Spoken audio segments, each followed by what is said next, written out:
Where is the wise man? Where is the scholar? Where is the philosopher of this age? Get down! Baltimore!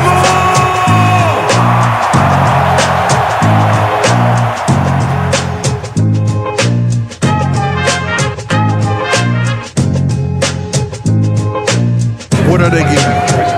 Everything out of me. They gonna get a Super Bowl out of me. Believe that. Believe that.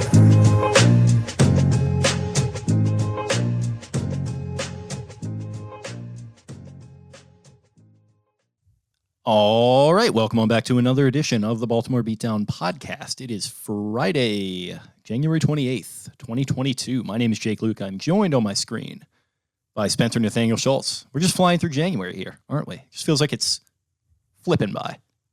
It is. It's been a relatively dry January in terms of not a ton of snow, not a ton of crazy stuff going on. We're just rolling on through, brother.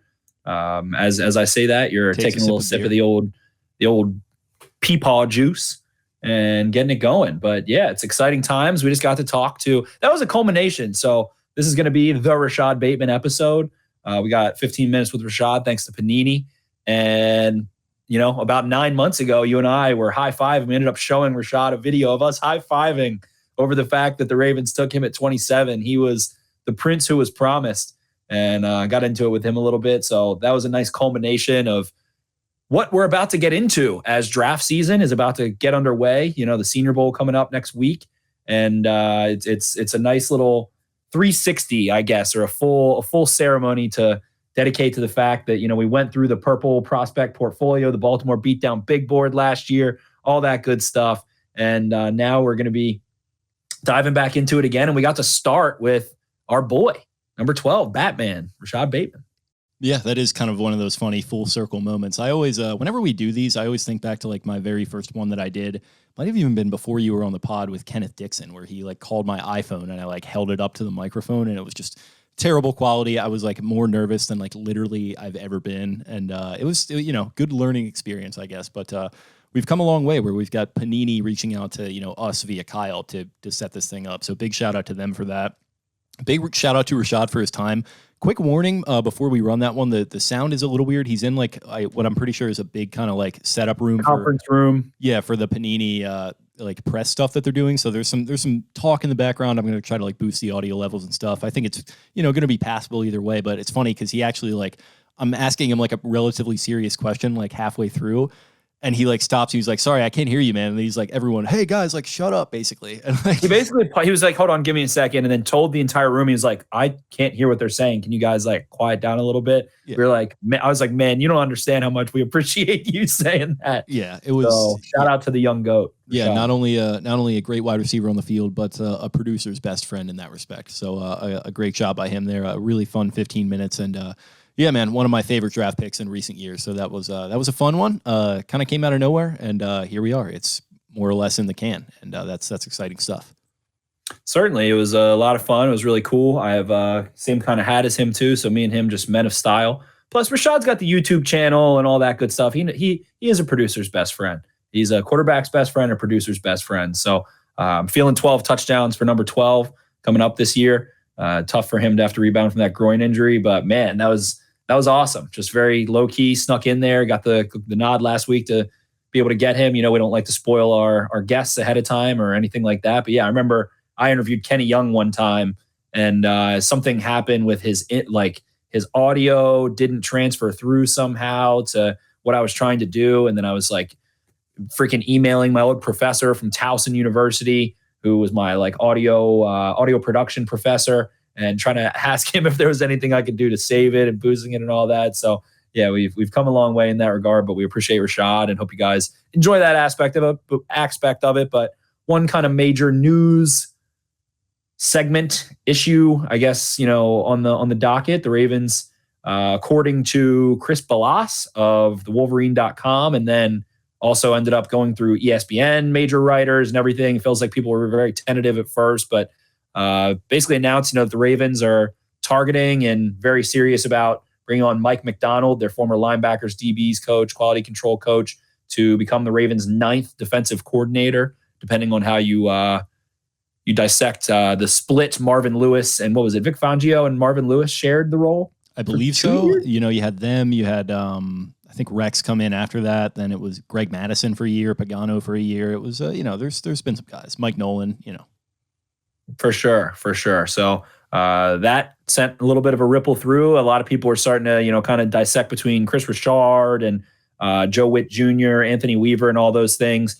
And then actually I ended up seeing someone pulled a quote from John Harbaugh saying essentially like, yeah, you know, it wouldn't be out of the cards for Mike Macdonald to replace Wink next year, something like that, or that he had a plan like that. So looks like in all likelihood, unless something changes, that's kind of, you know, been reported that he's the top candidate. I think they continued conducting interviews with like Joe Cullen, but barring any, you know, last minute change of heart, looks like Mike Macdonald, 34 years old, hails out of, I believe, the Massachusetts area and leads Michigan to their first Big Ten title since 2004, which was actually split. So the first one they won solely since 2003, and gets them to their first college football playoff and beats Ohio State, holds them under 30 points for the first time in over a decade.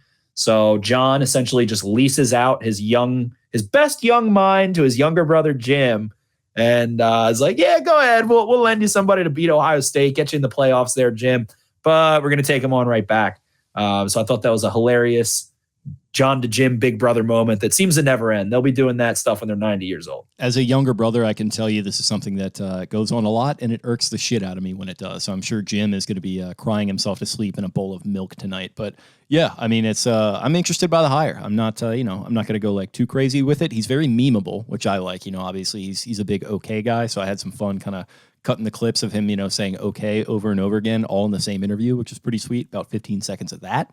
But a lot of other good content coming out of it as well in a more serious realm, where you've got like interviews with Aiden Hutchinson on the Chris Long podcast talking about how they're basically running Raven schemes under him as far as their pass rush goes. And you've got, you know, Hutchinson talking about like Pernell McPhee and Mac Judon when they were still here and kind of watching their tape and learning from them. So he's going to be out of the Ravens' radar, but this obviously opened up the rumor mill that, you know, David Ojabo on the other side, who's going to be, you know, certainly a first rounder this year. A lot of people think that he could be sort of a big target for the Ravens and for this new Macdonald defense. And it's exciting stuff. I mean, it was unfortunate to lose Wink in the fashion that they did. I'm still not sure it was the right move to get rid of him. But as far as coming up with an exciting young option, I mean, I think this is probably as good as you could have done. I liked a lot of the other candidates too. I liked Weaver a lot. I liked Rashad. But yeah, I'm walking away from this thing pretty pleased so far. So we'll see what goes on with it. We're still waiting to hear from the organization on pretty much everything that's gone on in the past 6 months or so. We haven't gotten like a State of the Ravens presser thing or anything like that yet. So I'm sure the Wink stuff will be asked about. The Macdonald replacement will be asked about in due time. But for now, it does look like a very intriguing hire. If I'm not mistaken, the youngest coordinator on either side of the football in Baltimore Ravens history, 34 years old. Has to be.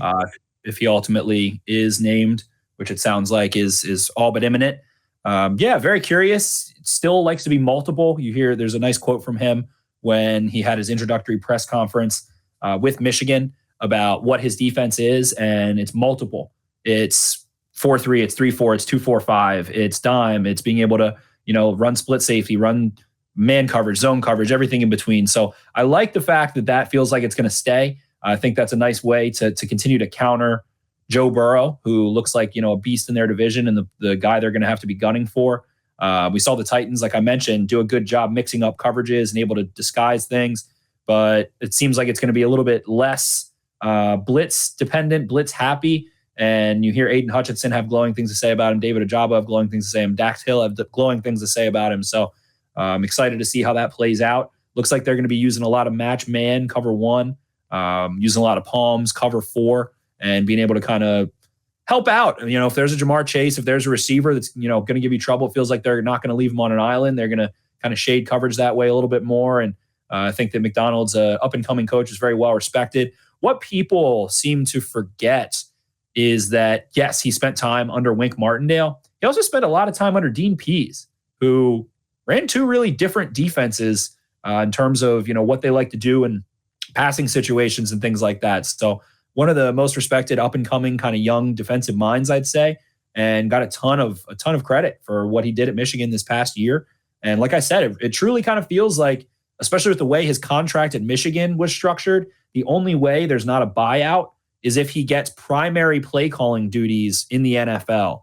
So for John to kind of allow that to go through, allow it to happen, it felt like it was a nice way of getting the younger, a little bit more inexperienced, well, clearly more inexperienced defensive coach play calling experience and big time play calling experience and running his own show, and then takes him back off lease and brings him in. So I didn't think this was a possibility, to be honest. I thought that with all these rumors that Jim was going to go on to an NFL team or something of the sort, that Jim was going to try to take Mike with him. But if that's the case and the Ravens do end up going that way, I think it's a really exciting hire. Someone that I would not be surprised to see be a future head coach candidate relatively quickly, very well spoken, very well put together, successful. And you hear guys have nothing but glowing things to say about him, about what he can do on the chalkboard, about the way he conducts himself. So I think this is going to be a nice hire that, it's internal, but it also is external at the same time. And someone that you allowed to kind of go away and come back and pick up some things and get a little bit of that flavor of college football and notice some differences there. But I think it's really funny in the end to be like, all right, yep, here you go. Here, you can go beat Ohio State, hold them under 30, and we'll bring them on back. Yeah, and Jim Harbaugh maybe goes to the NFL too. Did they announce an extension for him today? Maybe I missed that on Twitter. I saw Spielberger talking about that. I don't know if he was joking. I have no idea. I did not see that. I'm sure it would have been everywhere if they did, so probably not. But yeah, maybe Jim Harbaugh is going to leave, and that's part of the reason why Macdonald was like, okay, well, I'll just go back to the Ravens then. A lot of people are speculating about that, so that's it's interesting in that respect. But I like the idea of it. Like I said, it feels like he was, and maybe I'm just a little cocky right now, but are we going to be able to get him on this podcast? It felt like he was doing like the Big Ten, the media rounds there last year. So yeah, I would love to have Jim on. Ask him about wrestling, Mike. John in the Ocean. And are we going to get Mike Macdonald on? Is what I'm asking. Oh, Mike Macdonald. Sorry, I thought you were talking about Jim. No, we won't get Mike Macdonald on. He did a couple. He did a couple of those Michigan pods. We'll see. He has a huge following on Twitter, 15,000 followers. Was going through kind of some of his likes, just as a little sneaky, and it was things in support of David Culley. Some interesting stuff there. So definitely conducts himself as a thorough professional. I think if someone told you he was 45 years old, I don't think you'd have anything different to say. But a lot of good likes on there. He's definitely got major dad vibes with all the OKs and like the square jaw.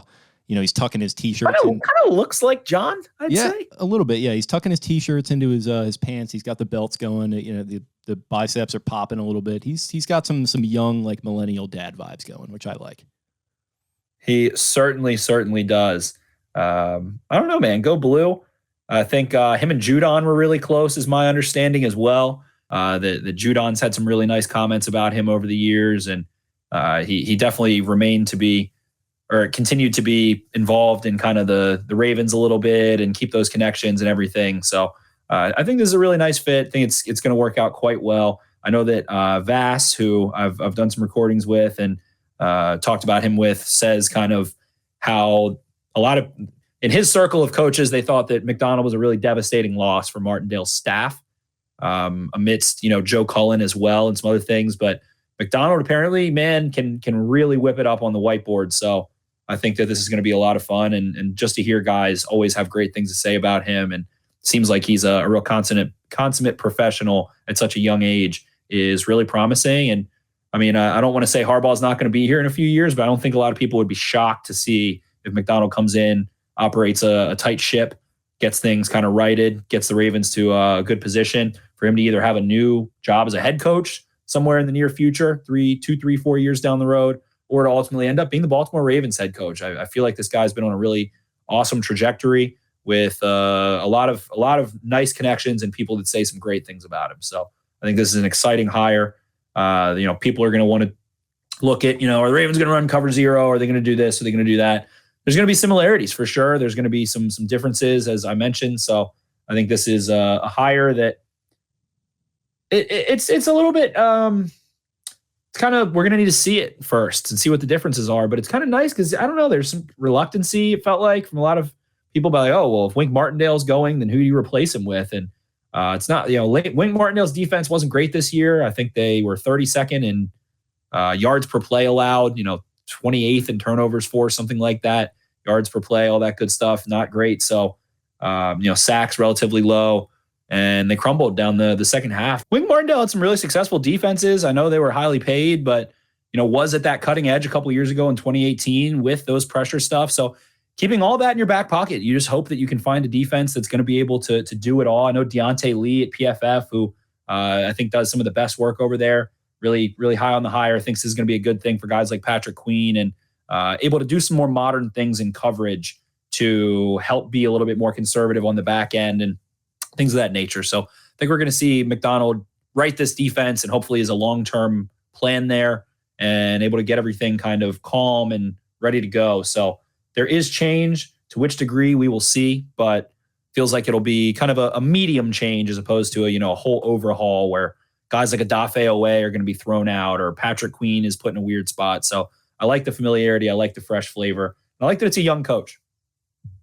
Yeah, I agree. I think the youth is something that I really key on as well. I think that's something that John comes under a lot of criticism for, perhaps rightfully so. He only hires his friends. He only hires kind of older, sort of stale, stead, unimaginative options. And, him and Mike Macdonald certainly probably are friends to an extent. Mike's been with the organization, or was with the organization, for 6 years or so. But yeah, I mean, that was an ascending young property that they essentially groomed, a guy that was in his 20s when he joined them. And now he's going to be coming back after a year away, kind of getting a little bit more seasoning and taking over in a very important role and filling some very big shoes. So that tells you how highly they think of him, and I'm excited for it. Likewise. So we'll see if something changes, but according to many sources, Mike Macdonald will be the guy. So it's a good. I just think it's a good thing, man. Guys like Adafe Owe of really rare skill sets, Tyus Bowser, they're not going to be thrown into something that's different and out of place. So obviously you mentioned David Ajabo, guys like Dax Hill. They've got an interior defensive lineman that's a day 2, day 3 guy as well. So I'm excited. I'm excited to see the flavor and what it's like, and I think it'll be a good thing for this Ravens defense. Certainly. What else we got? Other than that, at this point, continue to grind through some tape. Waiting for some more tape to become available that I can post. I can't post some of the tape I have, or I get my account yanked. But starting to align some pieces here, right in time for the Senior Bowl. And we're watching out for Trevor Penning. We're watching out for Daniel Falele. We're watching out for that tight end group. Watching out for some interesting things. And most certainly watching out for Antonio Brown and that purple jersey that he posted. Yeah, absolutely. That feels like a storyline that I'm really going to be tracking. Tracking.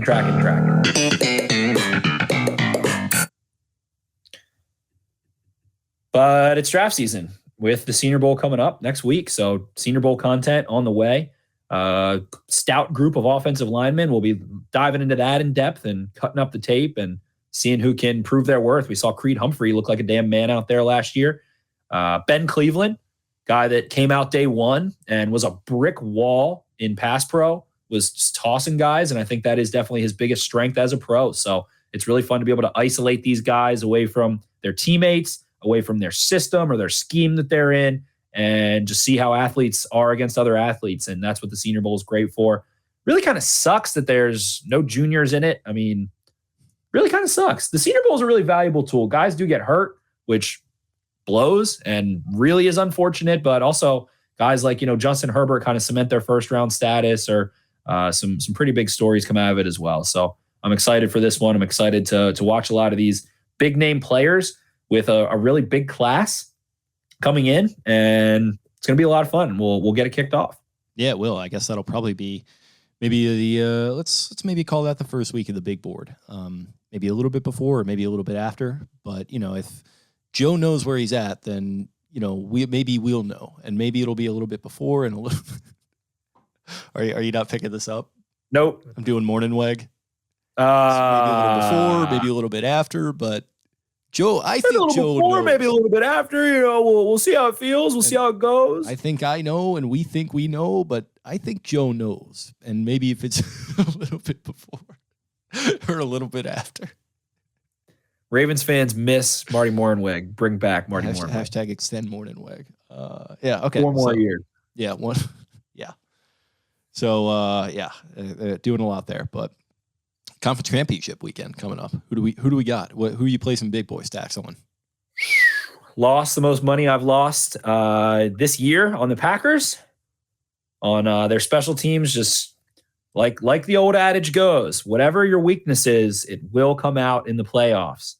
And the Packers, who had a dog shit special teams unit for 17 games, 18 weeks, did exactly that. Crazy to see both those 1 seeds go down, but I've been on this Kansas City bandwagon for quite some time. I think that game is going to be, I know that Bengals fans feel very confident because they did beat the Chiefs not too long ago. Just about a month ago, I guess, somewhere around there. So they've definitely got a shot. I'm not counting the Bengals out of this game at all. Jamar Chase can go Super Saiyan, but to me, watching Tyreek Hill last week, watching Travis Kelce just rise above, they just remind me of the Warriors, man. They just remind me of that run the Warriors went on for a couple years where they're at that stage where everybody was saying that they don't have it anymore and that their defense was out of place. And they lost a couple games they probably shouldn't have and got a little bored maybe. But now they're, this is that dopamine rush for them.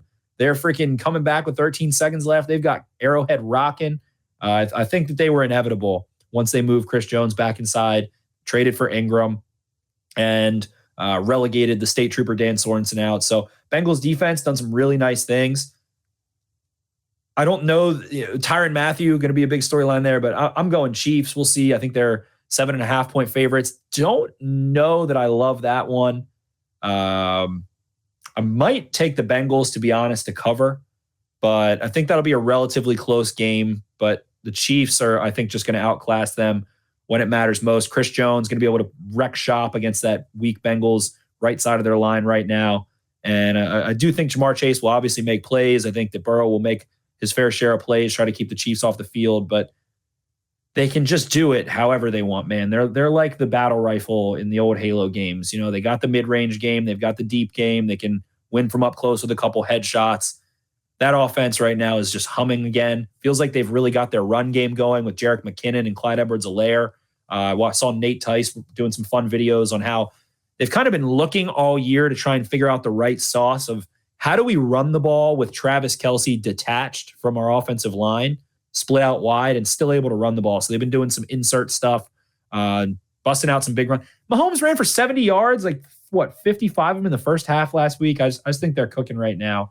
Bengals, I mean, this is a really exciting game.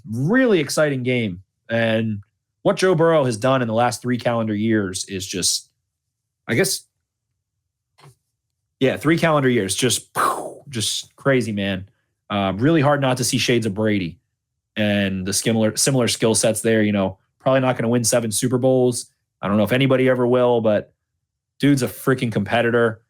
Takes 9 sacks, wins that game still, not turning the ball over or anything. So I think it's going to be exciting, but I do think KC outclasses them in that one. I think so too. I think I do like the Bengals to cover as well, though. The Chiefs have shown that they have the ability to do things with their defense, and it's especially concerning after a week that the Bengals offensive line has in Tennessee. But outside of Chris Jones, I'm not really sure who the wrecker is going to be, and I think that that Bengals line is going to be, I don't know if motivation is the right word, but I think they're definitely going to want to appear a little more disciplined. So that's going to in turn make Burrow a lot better. Going to be able to hang in a track meet a little bit, but the Chiefs are just fucking inevitable, man. It's the same thing as the Warriors, to your point. And I mean, you look at that video of 13 seconds left on the clock. Kelce is basically calling the 2 plays that get them into field goal range. It's just that's the type of shit that only happens to the best of the best. People talk about luck, but it's only when you're that good and you put yourself in that position so many times, a la the Patriots with some of those Super Bowl runs. And I think they're going to be making another Super Bowl run here, and I wouldn't be surprised if they win the whole damn thing. I mean, you look at 2019, the year they won it the first time, they had some down weeks there too. Mahomes gets injured. They lose a couple games middle of the year, and the Ravens are kind of the flavor of the town, and a lot of Chiefs fans got really salty about that. And what do? They come back and win the Super Bowl that year anyway. So wouldn't shock me at all to see them get by the Bengals, but I do think Joey B is going to put up a fight here. Right on. Right on. Especially, I don't think it's going to be better than last week in terms of what we saw in the Bills and the Chiefs. I just don't think that the Bengals are at that level quite yet to be able to go win this game with that offensive line and kind of not having that experience. And it kind of almost reminds you, not quite, but in shades of what the Chiefs did in Mahomes' first year as a starter. Being able to go get it done in the playoffs and advance through, and especially on the defensive side of the football, I do think that the Bengals defense is vastly underrated. What they're able to do with that front seven a little bit. DJ Reader has just been an absolute unit, but Chiefs don't need to run the ball all that much. They'll figure out ways with extensions in the short passing game to move the ball, and maybe it's not a 42-36, but I think we're going to see a game that's up in the 50s in the total, and fun to watch, man. Fun to watch. How do you take away Jamar Chase? I mean, no one's been able to do so really successfully, I'd say. I'm going to introduce you to a little friend of mine named Daniel Sorensen, and we'll see what he's able to do there. This state trooper is going to come in, lights on, freaking cap on, flying at his knees probably. That's the best Sorensen's got for you. But I think Jamar Chase didn't catch I might be wrong about this. I think he didn't catch a pass further than 7 yards downfield last week and had 100 yards receiving. I want to say he did on the very last one that Burrow hit him on to get him into field goal range, but that might have been it. Yeah. Yup, late. Yeah. But the other ones, I think that was like 15, 20 yards. The other ones were all very close to the line of scrimmage. And, we interview Rashod Bateman here, who can get it done at all three levels. But, man, Jamar Chase can really get it done at all three levels. We do get to finally kind of settle this Sewell versus Chase debate pretty quickly. It feels like they would absolutely be nowhere close to here without Jamar Chase if they had Penny Sewell. So, tough bunch, man. Tough bunch. They certainly are. So we will see what happens in that game. In the other one, that's an interesting one. I think I'm going to go Rams, and Sean McVay proves, not with his words, but with his actions, that Shanny is in fact not in his head. Definitely not in his head. I don't know, man. This 49ers team defensively, and I would highly recommend this week listening to Flying Coach, which is Sean McVay's podcast from this past offseason. I think he interviewed 10 coaches around the NFL. I think 8 of them were head coaches. And their number one episode was them. It's him and Peter Schrager of NFL Network interviewing Kyle Shanahan. And they just go back and talk about all the yucking it up they did in Washington. And you do hear some things, though, some key things about Shanahan telling McVay, like, hey, make sure you are going into defensive meetings and spending time with the defensive side of the ball. Like, don't just fully focus in on the offensive side of the ball. Defense, the all 22, but go be a part of their installs, go be a part of their meetings, make yourself available, get in there. And D'Amico Ryan's been doing great things. Robert Saleh did great things. Common denominator is a little bit of Kyle Shanahan. And I think that what that defense has done, has to be a little bit of a hat tip to Shanahan. Don't want to take anything away from Saleh or D'Amico Ryans, but the disciplined brand of football that they're able to play without having, they've got Ambry Thomas, who, bless his heart, got kind of toasted at the Senior Bowl at times. Not this day one prospect, not this corner that, has the most tools, but he's playing smart football. And they're able to get it done on the back end. I mean, that defense hits. They're really impressive. Fred Warner has been playing out of this world. Crazy, taking away the middle of the field, like game breaker level stuff in the middle of the field. Go back and watch some of the clips of him taking away Cooper Kupp in their last 2 matchups, and his ability to kind of completely read and know exactly what is going on behind him and take it away and kind of bait throws with his length and height is mighty impressive. So 0-7, I don't know what to say. Do you have to retire? Does Sean McVay have to retire if he loses the 7th straight game to Kyle Shanahan, never beat him, and loses the NFC Championship at home to miss the Super Bowl? Do you have to retire? I kind of say yeah. Is he, I think the better question is he the Jim to Shanny's John? That is a good question. Is he, maybe going to go to college football for a couple of years? Hopefully. No, I don't think he's actually going to leave, but like, you kind of got to it's like what Gabe Davis did to that corner last week. It's like, you gotta retire, man. I'm sorry, but Kyle Shanahan takes you to the woodshed 7 straight times. This is supposed to be your year. You've got all these all pros. You get Odell Beckham late in the year. You've got no excuses. And Shanahan beats you again with Jimmy G again. I love me some Shanny, but you can't get beaten that many times in a row by a guy that wears hats like that, and I'm pretty sure is still wearing Yeezys in 2022. Can't do it. Right. Can't have it, Sean. Like, come on, get it together. Sean is just getting drummed by Kendall Roy over and over and over again. And how is Kendall staying this stable for this long? Who knows? Is this the alternate timeline where he's like a successful football coach, even despite all his like weird kind of eccentricities, as opposed to if Kendall Roy was born, if the universe sent him out of Mike Shanahan's sack instead of the old beast, might be a little different. Logan Roy there, the old beast, a little different. So Mike Shanahan, Logan Roy, very different people apparently. Could be. They probably do have some similarities, though, I would think. I don't think Mike Shanahan tells people to fuck off all the time. Fuck off. He's probably told people to fuck off. I don't know. I think Shanny's a nice guy. Okay. Nice boy. Okay. I'm sure RG3 would really agree with that. So when we get him on this podcast, we'll ask him. Why has he not come on here yet? We need to figure I think he's getting a little big for his britches. I think he's reading his own press clippings a little bit. He's he's doing like bits on Fox and stuff, and he's promoting this book that's coming out in like 5 years, and like he's really trying to make this media career a thing, which is good for him. But hey, listen, if you need exposure, we go out to thousands of people. So dozens. We go out to dozens of people. There are dozens of us. You need to RG. Do you need to come? RG, do you need to come on here and just cry because your wife ended her shower before you could get there? Do you need a safe space to just let those tears out because you couldn't go get Greta before she finished her shower?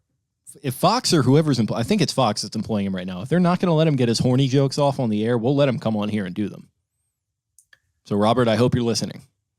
Robert, come on here and talk about sundresses and showering with your wife. This is the forum for it, Robert. Yeah, not Twitter. Let's get you off Twitter for a little while. That's not the place to get those jokes off. It's elite level horny. He's the horniest man on earth. He's big. He is H on the TL. He is like he's putting it all out there, and I don't think he realizes the extent to which that does not play for an audience like we're talking about. So bonk. Yeah. Robert, relax or come on this podcast and completely don't relax. One of the two. This is our personal challenge. We're throwing down the gauntlet. Hillary Duff, you got some splaining to do. Robert Griffin, you got some splaining to do. Rashod Bateman, you're good for now, brother. We you hit your quota, so we won't be pestering you. You don't have to worry about that anymore. Yeah, he is good. So the other ones better be listening, but he's good as far as that goes. So I guess without further ado, should we throw it to him? Let's toss it on over to Rashod Bateman. Absolutely. Looking good as hell, man. I'm sorry? I forgot. My mom told me. I told my mom, damn it. I completely forgot. My mom told me to tell him that she says hi and that she thinks he has nice, kind eyes. And I completely forgot. I'm sorry, Mom. I think we got that message across, just kind of through osmosis there. He's going to have to come back on now. My mom's going to be devastated. Okay. Well, I can live with that if he wants to come back on. My mom loves some Rashod Bateman. So okay, we'll have to have him back on. All right. Well, we'll do that. But in the meantime, we'll throw it over there. If you like what you hear, feel free to follow us on social media at Podcast Beatdown on Twitter, at Jake Luke. LOUQUE is my handle. Spencer is at Ravens 4 Dummies. That's the number 4 in the middle. Thank you guys for listening. Enjoy the Rashod Bateman interview, and we will talk to you again early next week. See ya. Arrivederci. All right, we're now joined by a very special guest. It's Baltimore Ravens wide receiver Rashod Bateman. So, Rashod, you're joining us here on behalf of Panini, as we can see in the background there. I got to know, man, what was your first reaction to seeing yourself on a rookie trading card? Because that's something I'm never going to experience, so I got to know what that's like. It's definitely surreal. You grow up, watching the game of football, or just sports in general. You see all these different trading cards. Now I'm on one. You got people that actually want them, and they cost money to get them. So it's kind of real. It's kind of surreal, but I'm just taking it all in. It's pretty cool. Yeah, you're like a piece of history right off the bat there, fresh out of Minnesota. So You're on Twitter, you're on Instagram. I've seen you. You've got the Finsta, you've got everything going on. Not to call you Rashad, out. were you aware how like in love with you the Ravens fan base was ahead of the draft? Like Ravens fans were like, "This is the dude. We were missing this receiver. We can stick out, ISO, let him go win and do his thing." Did you kind of know that Ravens fans were so into you? As I got close to the draft, yeah, but before then, it was Packer Nation all over me. But it was crazy. I barely talked to the Ravens through my draft process. I think they kind of wanted to keep me a secret or whatever. That's what people have been telling me.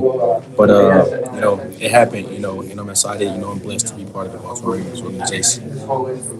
Let's see how this goes. I'm going to share something for you real quick here. So this was us that night sitting right here in this room, and we had a couple beers, and we were both pretty into the idea of the team taking you. So we were on a stream with our parent company, SB Nation, and they captured this, and that's us. We the both second called you got picked. So we were pretty pumped. So we did want to start it off to kind of butter you up there a little bit, but Man, I appreciate it. Appreciate the support.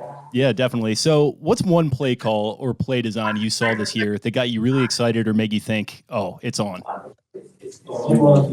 I would say probably anything. Being in the NFL, there's a lot of stuff that goes into the game, and being a receiver, I feel like every route is live. You don't know who's going to get the ball. So in college or in high school, usually, stuff is tagged. Or the coach is like, throw it here, throw it to the best player, but. In the league, everybody's good. So I feel like every play is like that. You got to be prepared at all times to make a play. So I would definitely say every play is like that. Definitely. And I was sitting in the north end zone for that first game you ever suited up for against the Chargers. And I remember watching you make all those catches for first downs. I was super impressed. What do you think it is about your game that kind of made you so ready to get out there and play on day one? I would say the IQ of the game. Football. I might not be a brilliant student, but when it comes to the game of football, I just happen to be a little bit more smarter. So I just think it comes with a lot of film watching. I digest the Chargers a lot. With it being my first game coming back, I wanted to know everything. So just having a feel for a game, just being a ball player. At the end of the day, just go out there and play football. I've been doing it, all my life. Don't get caught up in the hype. Just go do your job. For sure. And that mental side of the game is, I feel like, what separates dudes like yourself and guys that can get to the league and be an impact player day one. What do you think is one thing or something about the mental side of playing wide receiver at the National Football League level that you think the average fan might not know or something you think they should better understand? I just think it all determines your love for the game, to be honest. At the end of the day, that's what it all boils down to. Your love for the game is going to determine, how hard you study, how hard you work in the weight room, how much sleep you get, what you put in your body, things like that. I feel like that's how you be the best you could be on the field. I feel like a lot of people in the outside world, don't get that, or don't see that, or don't understand it. But from a player's perspective, we all get it, we all see it. So I would definitely say that. If you're going up against a guy one-on-one, let's ask you how you prefer to beat him. So let's say he's playing a tight press or something on you. Do you prefer to beat him with physicality, kind of beating him with your arms and boxing through him, or do you like to make a guy miss with fancy footwork? Because it seems like you can do both. I would answer that question, but I can't. I don't know who go watch this. I hope I got a long career. I don't want to let all my secrets out, but I would definitely probably say all of the above. Right answer. Definitely. That's why we high five, man. You're that well-rounded receiver. You can do it in every level, deep, intermediate, the inside game. You got to work with two really, exciting coaches, the guru, Mr. Keith Williams, and T. Martin as well. What's the biggest thing you've learned from those guys or taken away from them and how they've, started to be able to shape your game as you come to Baltimore? I would definitely say they helped take my IQ to the next level, especially Coach T in that area. But as far as route running, Coach Doug and Coach Keith Williams, I call him Uncle Keith. That's my right-hand man. He's kind of got the uncle beard to him a little bit. Yeah, he does. Coach T's real uncle. He behaves like an uncle on social media a little bit, I feel like, too.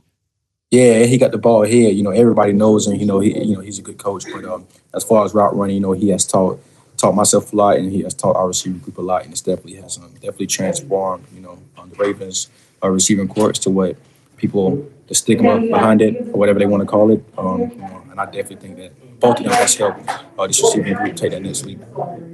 Definitely. A little bit more of a serious one here for you. You got into pretty deep detail about having kind of a difficult upbringing for a piece for The Ringer. I came away with a lot of respect for you after reading that and kind of considering how far you've come. So now you're a year into the NFL, and it looks like you got a pretty awesome future in front of you, hopefully. What's one piece of advice you would give to a young Rashad if you could go back in time and talk to him? I'm sorry, I can't hear you. Is that, excuse me. I can't hear you. No. Did it freeze or is it the No, I just can't. I can't hear you. Hey guys. Oh, sorry about that. All right, y'all straight, bro. Man, you don't understand how much we appreciate you for that. Yeah, that's big. That's big. No problem, man. Yeah, but I mean, anyway, what I was saying was you spoke to The Ringer about that piece kind of before the draft. And, here we are a year plus after that. Looks like you got a pretty awesome future in front of you. So I'm curious, what's one piece of advice you would give to young Rashad who was going through those difficult times to kind of persevere? What's one piece of advice you would give to him if you could talk to him? I would just say, continue to keep pushing. I think that's something that I taught myself at a young age. I think that's something that I continue to teach myself now. Being in this world in general is tough. I feel like, being an athlete in this world, with money, and fame and power and all this type of stuff, you gotta continue to cherish those little things that you taught yourself as a kid, that foundation that you built. So being able, stay true to myself and being who I am and being who you are, I think that's what I would definitely tell the younger generation. Because in the NFL, you can get caught up in the Hollywood stuff and different things like that. My rookie year, I kind of could see myself shifting there, but I kind of had to shift myself back there because that's not who I am and that's not who I want to be. And I don't have a lot of friends in the NFL. You know what I'm saying? I got a couple guys that I know, but I'm not in this league, to meet friends or anything. I'm in this league to play ball. What's important to me is my family, my relationship, so that's what I focus on.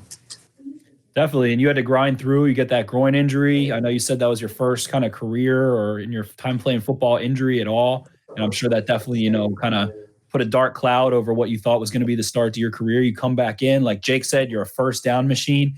I got to ask, how difficult was it? You were making big plays, drawing PIs, then you get that fade, you moss a dude, take the ball down, and it looked like you scored in that Browns game. And they didn't even revisit it. They didn't even try to give you that touchdown one bit, man. How long did it take for you to not be salty about that one? Because I was salty for a long time. Well, after the game, I was real salty. But in the moment, I'm pretty sure that drive was in a fast pace where we had to score and get a touchdown. But in that moment, I understand why Coach Harbaugh didn't review it and things like that. But when I look at it now, I hear this every week. That was a touchdown, another touchdown. But at least I got us in position. I helped out a little bit. So that I guess it all worked out. What was it like? Catching your first touchdown from a guy like Josh Johnson? I'm not expecting you were thinking that's what it was going to be, but what was it like finally getting in the paint there near the end of the season? It's definitely not what I expected it to be, but it was definitely it's something that I remember forever because Josh has been in the NFL for a long time, and just watching him how he approached the week and how he approached the game during the game, things like that is I was very impressed, and it definitely showed me how I can take my game to the next level as far as my IQ of the game and studying opponents and read defenses and things like that. Watching him being able to, digest those things, communicate it with us was very good to see. With him just coming in, randomly, so it was definitely pretty cool to see. Definitely. You got the offseason coming up now. You were busy last year, NFL, getting ready for the draft, getting ready for your pro day, all that good stuff. Before we get you out of here to talk about Panini, we're a big film and TV show. What's the one thing you got to watch this offseason, or if you could only watch one thing again, what would it be? I don't even know. I don't watch a lot of TV. I don't even remember last time I had cable. Everything is YouTube. I get on YouTube and just watch highlights and stuff like that. But if I had to watch a movie again, I would probably go with Three Ninjas. Ooh. There you Three go. Ninjas, a classic, man. Three Ninjas, a classic. Well, thanks so much for your time, man, and we wish you the best of luck moving forward. We'll be rooting for you. Go ahead and let our listeners know what you're doing with Panini and all that exciting stuff you guys got going on. Got you. I'm out here in California with Panini. You know, get some trading cards done. For the fans. You know, hopefully we can put them out there soon. It's definitely surreal to see. You know, I can't thank Panini enough. You know, for allowing me this opportunity to be out here and get this done. And I'm happy to be a part of it. Appreciate it. Awesome, man. Well, thanks a ton, and best of luck this year. Okay, buddy. I appreciate y'all. Y'all have Well, awesome dudes, man. Have fun out there. Thank you. Bye. Where is the wise man? Where is the scholar? Where is the philosopher of this age? Get down! Baltimore!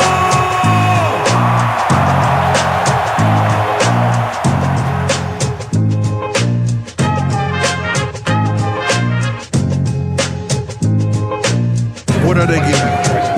Everything out of me. They gonna get a Super Bowl out of me. Believe that.